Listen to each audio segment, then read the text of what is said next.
السلام علیکم ورحمۃ اللہ وبرکاتہ۔ بسم اللہ الرحمن الرحیم۔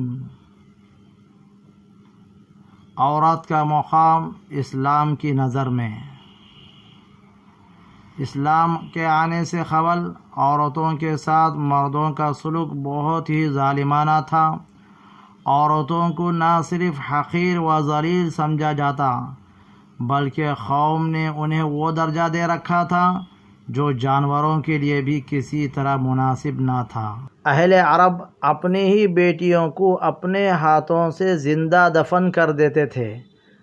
جب کبھی ولادت کے وقت ہی عورت کے آگے گڈھا کھود کر رکھا جاتا تھا تاکہ اگر وہ لڑکی پیدا ہو تو اسی وقت اسی گڈھے میں پھینک کر اس کے اوپر سے مٹی بھر دی جائے، اور اگر ماں اس پر راضی نہ ہوتی یا اس کے خاندانوں کے افراد اس میں رکاوٹ بنتے تو باپ اسے کچھ مدت تک پالتا اور پھر کسی وقت جنگلوں میں لے جا کر زندہ درگور کر دیتا۔ اسی طرح کا ایک واقعہ ہے کہ ایک مرتبہ ایک شخص نے نبی کریم صلی اللہ علیہ وسلم سے بیان کی، میری ایک بیٹی تھی جو مجھ سے بہت مانوس تھی۔ میں جب ان کو پکارتا تو وہ دوڑی دوڑی میرے پاس آتی تھی۔ ایک روز میں نے اس کو اپنے پاس بلایا اور اپنے ساتھ لے کر چل دیا۔ راستے میں ایک گڈھا کھود آیا، میں نے اس کا ہاتھ پکڑ کر اس کو گڈھے میں دھکا دے دیا تو آخری آواز جو اس کی میرے کان میں آئی وہ یہ تھی، ہائے ابا، ہائے ابا۔ یہ سن کر رحمت عالم صلی اللہ علیہ وسلم رو دیے اور آپ صلی اللہ علیہ وسلم کے آنسو جاری ہو گئے۔ حاضرین میں سے ایک نے کہا، اے شخص، تو نے رسول اللہ صلی اللہ علیہ وسلم کو غمگین کر دیا۔ رحمت عالم صلی اللہ علیہ وسلم نے فرمایا، اسے مت روکو، جس کا اسے سخت احساس ہے اس کے بارے میں سوال کرنے دو۔ پھر آپ صلی اللہ علیہ وسلم نے فرمایا، اپنا قصہ پھر بیان کرو۔ اس نے دوبارہ اسے بیان کیا اور پھر وہ سن کر اس قدر روئے کہ آپ صلی اللہ علیہ وسلم کی داڑھی مبارک آنسو سے تر ہو گئی۔ اس کے بعد آپ صلی اللہ علیہ وسلم نے فرمایا، جاہلیت میں جو ہو گیا اللہ نے اسے معاف کر دیا، آپ نئے سرے سے اپنی زندگی کا آغاز کر دو۔ اسلام نے یہ تعلیم دی کہ بیٹیوں کی پرورش کرنا، انہیں اچھی تعلیم دینا اور تربیت دینا اور انہیں اس قابل بنانا کہ وہ ایک بہترین خاتون خانہ بن سکے۔ آپ صلی اللہ علیہ وسلم نے اس معاملے میں لڑکیوں سے متعلق لوگوں کے عام تصور کو جس طرح بدلا ہے، اس کا اندازہ آپ صلی اللہ علیہ وسلم کے ان ارشادات سے ہوتا ہے۔ چند احادیث پیش ہیں، جس کے ہاں لڑکی پیدا ہو اور اسے زندہ دفن نہ کرے، نہ ذلیل کر کے رکھے، نہ بیٹے کو اس پر ترجیح دے، اللہ تعالیٰ اسے جنت میں داخل کرے گا۔ جس کے ہاں 3 بیٹیاں ہو اور وہ ان پر صبر کرے اور اپنی وسعت کے مطابق اچھے کپڑے پہنائے تو وہ اس کے لیے جہنم کی آگ سے بچاؤ کا ذریعہ بنیں گی۔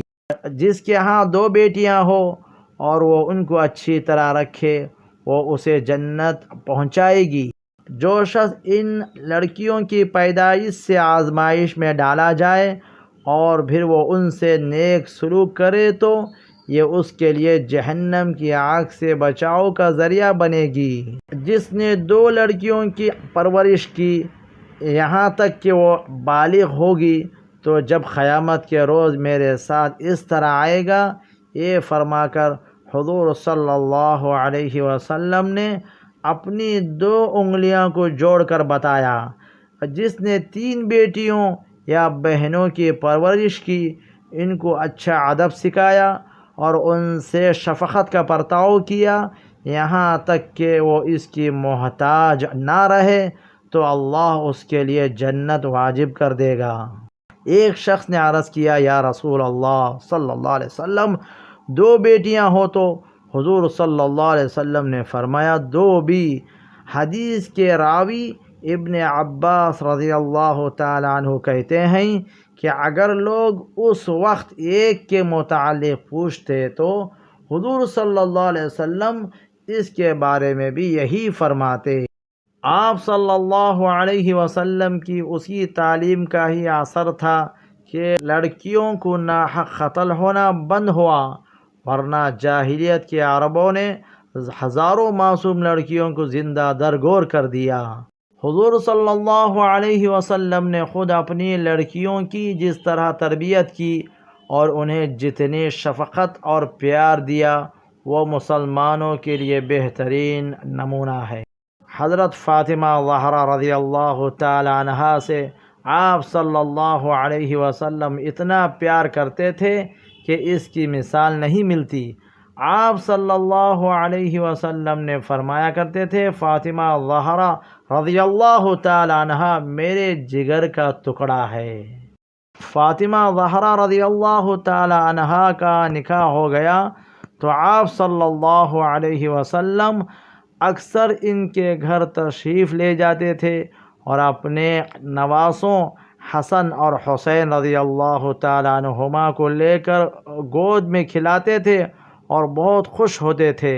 فاطمہ زہرا رضی اللہ تعالی عنہا حضور صلی اللہ علیہ وسلم کے گھر آتی تو حضور صلی اللہ علیہ وسلم انہیں اپنی جگہ بٹھاتے، پیشانی چومتے اور کلیجے سے لگا لیتے۔ یہ ہے حضور صلی اللہ علیہ وسلم کا نمونہ۔